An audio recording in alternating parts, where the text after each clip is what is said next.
Wilks was caught by a suspicious family member. Things were going smoothly for Wilks until a man named Donald Flatt became suspicious that his burial practices weren't on the up and up. UPI reported that Donald Flatt hid in a church adjacent to where Wilks worked. When Flatt saw that Wilks was burying the body of a relative without the vault for which his family had paid, he had the body of Danny Ray Pitt exhumed. What police found was worse than a coffin simply being buried without a vault. Pitt's casket was filled with trash. There were rotten apple cores, and a vacuum cleaner bag filled with dirt and dust in with Pitt's body. After the discovery of the first trash-filled casket, some of his victims were buried in cardboard. There seemed to be no rhyme nor reason for the way that Bobby Wilks buried his victims. Some of them actually made it into their caskets, while others served as a human trash can. However, after exhuming many of the bodies that Wilks buried, police discovered that the corpse Joseph Roth had simply wrapped in a piece of cardboard and tossed in a shallow grave. The 3-foot-deep hole and cardboard coffin were hardly where his family thought Roth would be spending eternity. His family had paid for both a casket and a vault.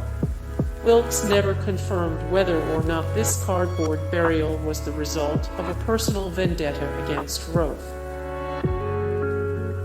His co-workers had been suspicious for a long time. After years of working alongside of Wilks, his co-workers began to suspect that something was off with how he worked. Mortician Al Jesse of Robertson County described the funeral home run by Wilks as a shotgun, happy-go-lucky operation.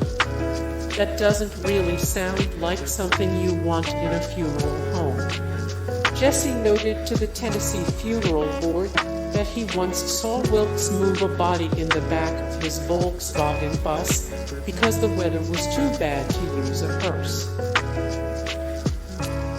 Wilks stuffed his garbage in with the deceased. One of the most bizarrely utilitarian things that Wilks did with the bodies that he was meant to bury was turn them into his own private garbage dump.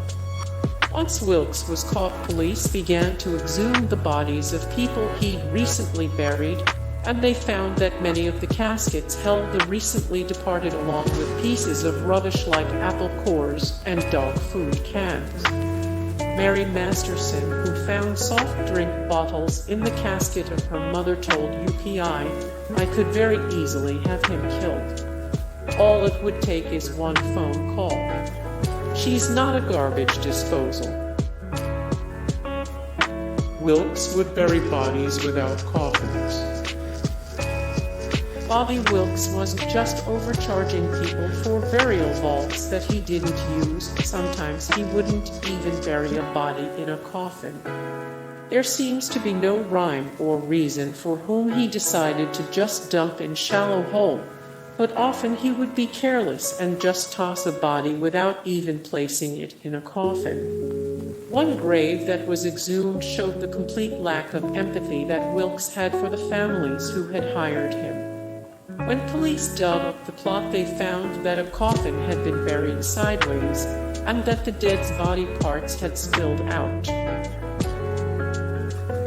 Bobby Wilks tricked families into buying burial equipment that he never used.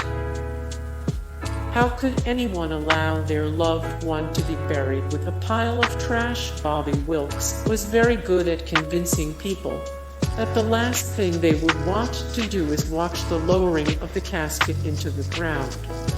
After selling the family on the idea of a burial vault, a concrete structure that keeps the casket from sinking, he would play the respectful funeral director and insist that a family's last memory of their loved one shouldn't be of seeing them lowered into the ground. Once when they were gone, he would remove the vault, and if the family was lucky, Just bury the deceased in their coffin and resell the vault. Hey guys, thank you so much for the support and likes and comments down below, and also thank you so much for watching, and I look forward to see you in the next video. Then take care, bye.